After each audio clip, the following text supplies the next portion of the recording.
the keys for running any good aquarium system, I really think having one person responsible is so much better. Obviously, it's not a reality in all cases, but having someone overseeing a system is so much more value than just getting various people in to tick sheets. So looking at what's going on here, we've got a couple of big bag filters. So these are pre-filters. So the idea is the water passes through these bags, any particles get removed. So on a semi-regular basis, probably every week or two, you'd want to be opening these up. You'd want to be degunking the bags, replacing the bags, placing them back in there. And that's for removing any sediment and so forth from the water. Now, without knowing exactly where all this is coming from, so there's got the pump, then we've got our pre-filters. We have a UV sterilizer. Now, the other thing you want to know about a UV sterilizer is you don't want all the water going through it, because a UV sterilizer is actually not effective if it is on full ball.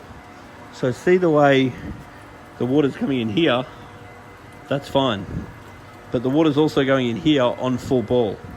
If the water goes through the UV really fast, then your contact time will be less and the UV sterilizer will be less efficient. So I would have a tendency to turn that down a bit, and I would have a tendency to want more water going through there and less water going through my UV, because that will increase my contact time. Now, the UV also is going to have a big tube in it that will need replacing on a semi-regular basis. So this brand here, you could find out how often the tube needs to be replaced just by contacting that brand and then making sure the tube is replaced with some regularity. Now, currently, so the UV being off, the UV doesn't actually have to be on all the time. Its main job is to kill any pathogens or algae spores that go through it. If the water goes too fast, it'll probably kill your algae, but it's probably not going to kill your pathogens.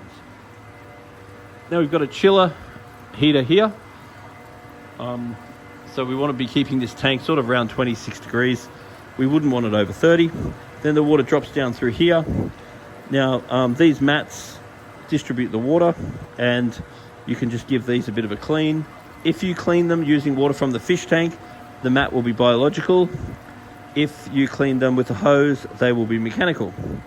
Now, there's a fair bit of biological media down here, but just be aware this is very old school biological media.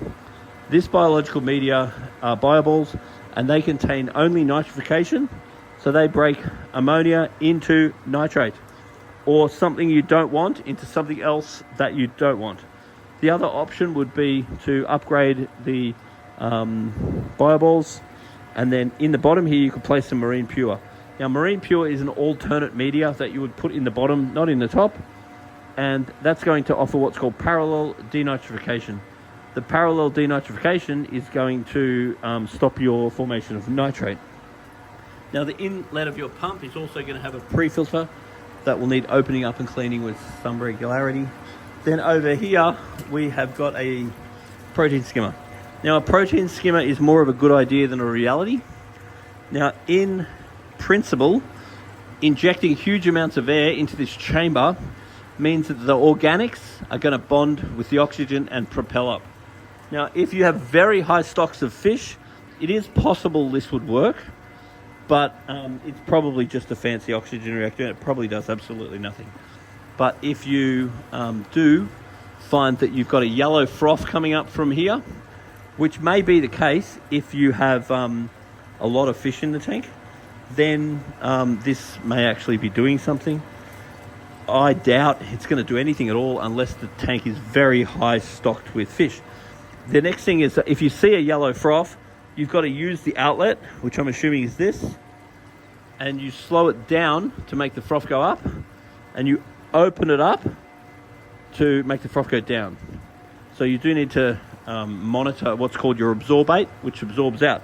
Now, if the skimmer's actually going to skim, which I'm skeptical about, you'd have to open this up and clean the inside of this cone, because within days, fatty acids, bacteria will form on the inside of this cone, and any build-up is just going to get broken down and sent back down. So in order for this to be efficient, not only does it need a high enough organic load to allow the absorbate, it also needs the cone on the inside cleaned. So I'd have like a bottle brush and I'd clean out the inside. Otherwise the bacteria that forms is going to make it do nothing. So my prediction is that it's pretty much going to do nothing. So all in all, it's actually very simple when you understand what's going on in here. And it's pretty cool. Now just be mindful of copper pipes as far as aquariums are concerned. If it's only got minimal exposure to copper pipes, you might be okay. Products like polyfilter is going to help to reduce the copper. But once again, checking the copper every now and then, depending on the animals you're keeping, is just something to be aware of, because copper is something that can accumulate in the aquarium and it is actually poisonous. Low doses of copper with some species can be totally fine and can actually aid in parasite reduction. But as far as various invertebrates and various sensitive species of fish, just be aware that the copper can actually be a problem. Now, it's these carbon filters, if they're changed on a semi-regular basis, they're going to potentially help with your chlorine and chloramone.